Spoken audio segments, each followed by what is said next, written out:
शराब का जो डिलीवरी करने वाला है कौन है? वो जदयू राजद के भाजपा के और राजद के कार्यकर्ता उसमें लगे हुए हैं। उसको संरक्षण प्रशासन देती है। सैकड़ों करोड़ रुपया लूट लिया है। वैसे अधिकारी चला रहे। आरक्षी अधीक्षक जो एसपी होता है, जो डीएम होता है, जब वो बिकने लगे, भाई शराबबंदी सिर्फ नीतीश जी के दिमाग में है। नमस्कार, आप देख रहे हैं पब्लिक न्यूज 24 और मैं हूं आपके साथ हूं श्वेता मिश्रा।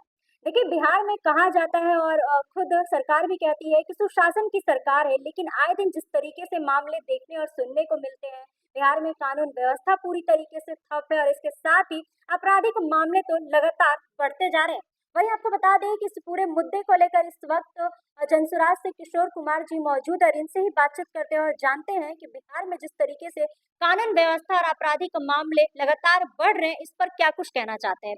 सर, सबसे पहले तो आपका हमारे चैनल पे स्वागत है। आपका आपको आपको भी बहुत-बहुत धन्यवाद।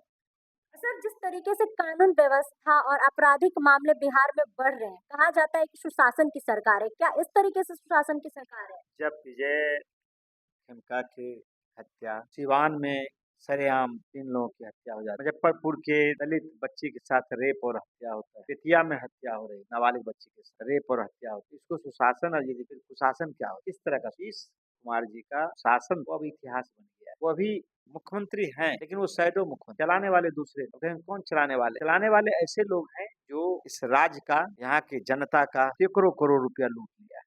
वैसे अधिकारी चला रहे। आरक्षी अधीक्षक जो एसपी होता है, जो डीएम होता है, जब वो बिकने लगे, जब कमिश्नर का पोस्टिंग पैसे पर हो, जब थाना बिकने लगे, ब्लॉक बिकने लगे, नीलाम होने लगे, तो स्वाभाविक है कि अराजकता की हालत हो जाए। पैसा आखिर आएगा तो पैसा तो उसी अपराध से ही आएगा। सही पैसा तो लोग को जो ईमानदारी का है, तो मेहनत का लोग पैसा मिलता है। लेकिन जब अब देखेंगे कि कुछ संपत्ति है उन लोगों के पास, तो कैसे आया है? तो पैसा का जो तंत्र है, शराब बंद हो गया और फिर हो गया कि सरकार का प्राथमिकता है कि भाई शराब में जो है सो जो संलिप्त है उसको पकड़िए।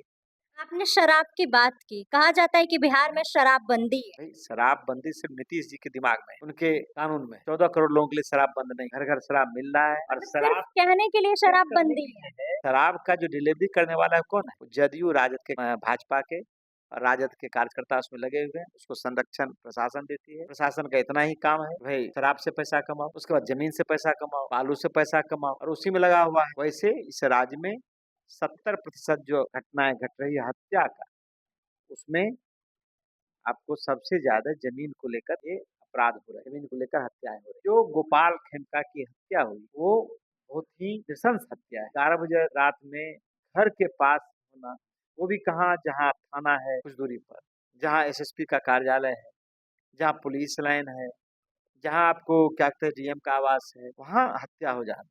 और फिर पुलिस का रवैया देखिए, पुलिस 2 घंटे के बाद पहुंचती है, अस्पताल गई है, उसके आवास पर रात में 2:30 बजे पहुंचता है। तो पुलिस के रवैया आप देख सकते हैं।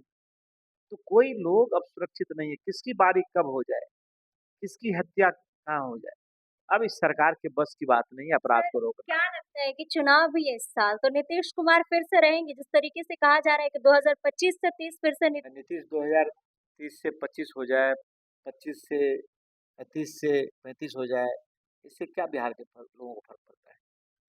बिहार के लोग को इस प्रश्न का उत्तर मिलना चाहिए कि आखिर गोपाल खेमका, उसके बेटे की हत्या, बिहार में जो सैकड़ों लोगों की हत्या प्रत्येक दिन हो रही है, वो कब रुकेगा?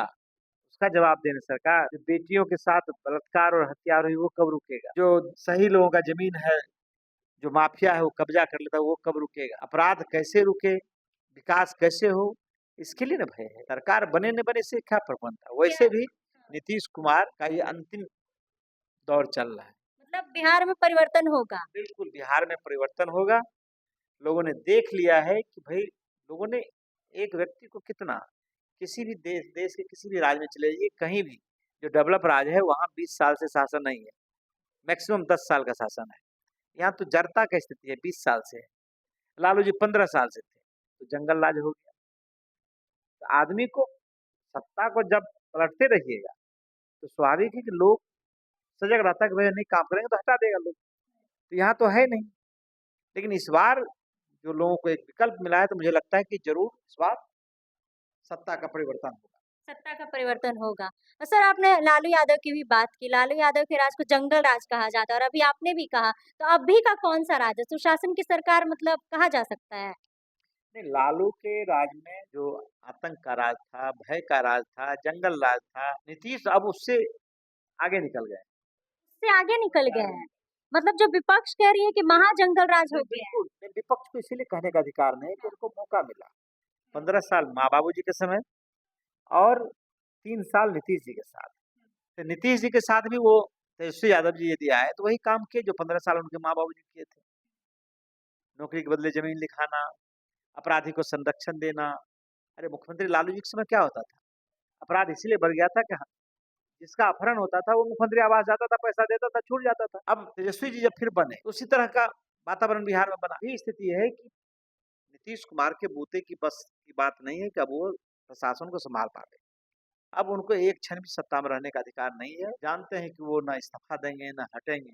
अब उनमें नैतिकता नहीं बची। और सबसे बड़ा बात है, उस सबसे बड़ा जो दोष है वो भाजपा का है। भाजपा जान रहा है, लेकिन वो सिर्फ लोभवश पैसा कमाने के लिए, उड़ाही करने के लिए, कैसे सत्ता में लूटे उसके लिए वो जदयू के साथ बना हुआ है और उस पाप में समान रूप से वो भागीदारी। चलिए, तो जैसा कि आपने किशोर कुमार जी की बातों को सुना और वहीं इनकी बातों से आप कितने सहमत हैं और इसके साथ ही बिहार में क्या वाक़ई में सुशासन की सरकार है? आप लोगों की क्या राय है? कमेंट बॉक्स में अपनी राय ज़रूर बताइएगा। फिलहाल इस खबर में बस इतना ही। ऐसी ही तमाम खबरों के लिए बने रहे हमारे साथ और देखते रहे पब्लिक न्यूज़ 24। धन्यवाद।